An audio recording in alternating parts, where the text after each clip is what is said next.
এবং ঋণ নিয়ে আমরা বাড়িতে আসলাম। কিস্তির টাকা না দিতে পারো না, কিস্তিওয়ালা আমাকে 3 বার। আমার নাম সাথী, আমার বাড়ি টাঙ্গাইল। আমার বিয়ে হয়েছে 5 বছর হয়েছে। আমি খুবই গরিব ঘরের মেয়ে। আমরা 5 বোন, একবার খাইলে আমরা আরেকবার খাইতে পারি না। আমার বাবা খুবই গরিব ছিল। আমার বাবা কাজ করে যে টাকা আনতো সেই টাকা দিয়ে আমাদের সংসার চলতো না। খুব কষ্টের মধ্যে আমি বড় হয়েছিলাম।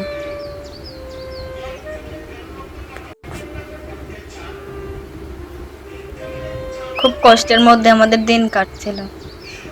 আমার বিয়ের বয়স পেরিয়ে যাচ্ছিল, তারপরও আমার বিয়ে হচ্ছিল না। গরিব বলে কেউ বিয়েও করতে চায় না। এখন কি করব, এই অবস্থাতে হঠাৎ একদিন আমার রিক্সাওয়ালার কাছে বিয়ে হলো। রিক্সাওয়ালার সংসারে খুবই অভাব। এরপরে আবার অল্প দিনের মধ্যে আমার 2টা বাচ্চা হয়ে গেছিল। তাই আমাদের সংসারটা চলতে খুব কষ্ট হতো। স্বামীও ভাদাইমা, একদিন কাজ করলে আরেকদিন করে না। কি করবো, স্বামীরে তো আর কিছু কইতেও পারি না। স্বামীরে কইলেও স্বামী আমার উল্টা পাল্টা মারধর করে, কিন্তু ঘরে খাওয়ার নাই। এইভাবে আমরা একদিন খাইলে আরেকদিন খাইতে পারি না, বাচ্চাগুলার নিয়ে খুব কষ্টে আছে। তখন হঠাৎ করে আমার পাশের বাড়ির এক মহিলা বলল, কেন তুমি সমিতি থেকে কিস্তি উঠাইতে পারো না? আমি বললাম, কিস্তি কিভাবে উঠাবো, আমি তো এগুলা কিছু বুঝি না, জানি না। সে বলল, কেন বুঝো না, এগুলা বুঝতে হবে, এগুলা না বুঝলে তো হবে না। আমি বললাম, আপা আমার জন্য একটু কষ্ট করবেন, আমাকে একটু সমিতিতে নিয়ে যাবেন, আমি তো চিনি না। সে বলল, চলো আগামীকাল তোমাকে নিয়ে আমরা কিস্তিতে যাই। তবে পরের দিন আমি স্বামীর কাছ থেকে অনুমতি নিলাম। স্বামী বলল, ঠিক আছে, তো তুমি যাও, আমি যাতে তোমাকে চালাইতে পারতেছি না, তুমি যদি কিস্তি উঠাই আমার বাচ্চা কাচ্চাকে নিয়ে চলতে পারো চলো, তাতে আমার কোনো সমস্যা নাই। এই বলে স্বামী ভাদাইমা আমাকে অনুমতি দিল। তারপরে পরের দিন আমরা পাশের বাড়ির আপাকে নিয়ে সমিতিতে গেলাম। সমিতিতে গিয়ে আমরা অনেক কথাবার্তা বললাম, অনেক আলোচনা করলাম। অবশেষে আমি 10,000 টাকা ঋণ উঠাবো এই বিষয়ে আলোচনা করলাম।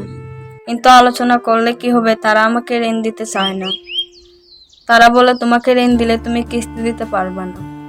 আমি বললাম, স্যার আমি কিস্তি দিতে পারবো। স্যার কিছুতেই স্বীকার করতেছে না। বললাম, না স্যার, আমি আপনার পাও ধরে আমার কিস্তি দেন। আমার বাচ্চাগুলা 2-3 দিন ধরে না খেয়ে রয়েছে, আমি বাচ্চাগুলারে খাওয়াইতে পারতেছি না। স্যার আমি আপনার পায়ে ধরে আমার কিস্তি দেন। স্যার আমাকে আপনার কিস্তি দিতেই হবে, আমি যে কোনো মূল্যে আমি আপনার কিস্তি পরিশোধ করব। অবশেষে তারা সিদ্ধান্ত নিল আমাকে 5,000 টাকা ঋণ দেব। আমি 5,000 টাকায় ঋণ নিলাম এবং ঋণ নিয়ে আমরা বাড়িতে আসলাম। বাড়িতে আইসা ভালো বাজার সদাই করলাম, মাছ মাংস ডিম এগুলো আমরা বাজার সদাই করলাম। ভালো করে বাচ্চাগুলার লিয়া সুন্দর করে রাইন্দা খাওয়াইলাম। বুঝেনি তো, অনেকদিন ধরে ভালো খাবার পাইতেছে না বাচ্চাটি আমার। খাইতে খাইতে বাচ্চাটি আমার অনেক শুকায় গেছিল। এই জন্য আমি ওদের অনেক রান্না বাড়া করে সুন্দর করে খাওয়ালাম। বাচ্চাগুলো মনে হয় জীবনের প্রথম সবচেয়ে ভালো খাবার খেয়েছে। তারা অনেক খুশি হয়েছে। এইভাবে বাজার সদাই করে আমার 2,000 টাকা চলে গেল, আর রইল 3,000 টাকা। রাতে আমার স্বামী ঘরে এসে টাকা নেওয়ার জন্য ঝগড়া লেগে গেল। বান্দিনীর ঝি টাকা দে, আমাকে উল্টাপাল্টা গালাগালি শুরু করলো। বুঝেনি তো, বেকার এবং নেশাখোর। আপনারা যারা এরকম স্বামী নিয়ে আছেন, আপনারা তারা বুঝবেন তখন কি যে অবস্থা, আমি ছাড়া আর কেউ বলতে পারবে না। এভাবে 1 সপ্তাহের মধ্যে আমার সব 5,000 টাকা খরচ হয়ে গেল। অফিস সমিতির স্যারে কিস্তি নিতে আসলো। 1 সপ্তাহ পর আসলো, আমাদের এখানে কিস্তি নিতে আসলো। গেলাম, আমি বললাম, স্যার আমার কিস্তি কত? তোমাকে তো বললেই দিছি প্রতি সপ্তাহে তুমি 500 টাকা দিবা। বললাম, স্যার আমরা তো টাকা খরচ করে ফেলাইছি, তা আমি কিস্তি দেবো কোথায়? আমি কিস্তি দিতে পারলাম না, তাই স্যারে আমাকে বিভিন্ন ভাবে গালাগালি করলো। আমি কিস্তি পারতেছি না, কিভাবে দেবো, আমি তো টাকাগুলো সব খরচ করে ফেলাইছি। বললাম, স্যার আগামী সপ্তাহে আমি আপনাকে দিয়ে দেবো। এই বলে প্রথম সপ্তাহ যখন, এই জন্য স্যার আমাকে মাফ করলো। ঠিক আছে, পরের সপ্তাহ টাকা ভাও করার জন্য আমি অনেক কষ্ট করতেছি, টাকা ভাও করার জন্য আমি অনেক চেষ্টা করতেছি। টাকা যে ভাও করবো কিভাবে, আমি কিছুই বুঝতেছি না। কেউ তো আমাকে টাকা দিতে চায় না। আমি একটা কাজেরও সন্ধান পাচ্ছিলাম না। এখন আমি কি করব আমি ভেবে পাচ্ছি না। আমার মাথায় যেন পুরো আসমানটা ভেঙে পড়লো। এই সপ্তাহে যদি কিস্তির টাকা না দিতে পারি, লোকটা আমার মান-ইজ্জত রাখতো না। আমার পুরা 12টা বাজাই দেব। কারণ এমনিই সে আমাকে ঋণ দিতে চাইছিল না।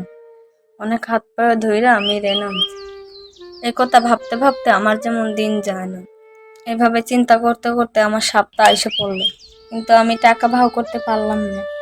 তখন পরের দিন কিস্তিওয়ালা আবার আসলো। সে তখন নানান ভাবে আমার কাছ থেকে কিস্তি নিতে এলো, কিন্তু আমি তো কিস্তির টাকা ভাও করতে পারি নাই। আমি কিস্তি দেব কোথা থেকে? দিতে পারবো না বলে স্যার আমাকে অনেক নানান ভাবে গালিগুলা করলো। গালিগালাজ তো করবেই, এটাই তো স্বাভাবিক। কারণ আমি অনেক হাতে পায়ে ধরে কান্নাকাটি কইরা কিস্তি আনছি, কিন্তু তাকে আমি এখন কিস্তি দিতে পারতেছি না। এটা তো অনেক গালাগালির বিষয়। সে বললো, কালকে তুমি আমার রুমে আসো, কিভাবে তুমি কিস্তির টাকা বার করবে আমি তোমাকে পরামর্শ দেব।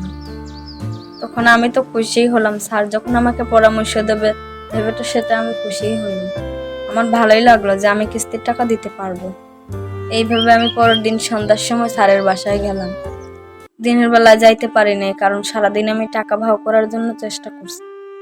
এই জন্য সন্ধ্যার সময় বাচ্চাগুলারে রেখে ঘুম পাড়েই আমি গেলাম। ওইখানে গিয়া স্যারেরে পাইলাম রুমের মধ্যে। স্যার রুমের মধ্যে বসে রয়েছে। আমি গেলাম স্যারের রুমে, গেলাম গিয়া স্যারের কাছে বসলাম। স্যারে বললো, সাথী তুমি বসো, আমার পাশেই বসো। এই বলে স্যার ডেকে তার পাশে আমাকে বসালো। তখন বললো, দেখো তুমি আমার কাছ থেকে যেভাবে কিস্তি নিয়েছিলা, তুমি তো কিস্তির টাকা দিতে পারতেছো না। এখন তুমি কিভাবে দিবা আমি তো সেটা বুঝতে পারতেছি না।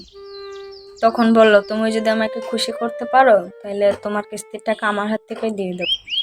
কারণ দেখো 3 বছর যাবত আমি আমার বাড়িতে যাইতে পারিনি, বউ বাচ্চার সাথে দেখা করতে পারি না। এখন মহিলা দেখলেই আমার জ্বলে ওঠে। সবাইরে খালি নিজের বউয়ের মতো মনে হয়। এখন কি করবো, বউয়ের ধারে তো যাইতে পারি না, ছুটি দেয় না। এখন তুমি যদি আমার সেই জ্বালা মেটাইতে পারো তাইলে আমি তোমার কিস্তির টাকা দিয়ে দেবো। আমি বললাম, স্যার আপনি কি বলেন? আপনার কথা আমি কিছুই বুঝতেছি না। তখন স্যার বললো, আমি তোমাকে এখন বোঝাবো। এই বলে স্যার আমার পাশে এসে ঘেঁষে বসলো, বসে আমার শরীরে হাত দিল। আস্তে আস্তে দেখি স্যার আরো আমার কাছে আসতে থাকলো। পরে স্যার আমার শরীরে টিপাটিপি শুরু করলো। একটা একটা করে স্যার আমার সমস্ত কাপড় চোপড় খোলা শুরু করলো। তখন দেখি আমার মাথা আসমান ভেঙে পড়লো। আমি কেন কিস্তির টাকা নিয়েছিলাম?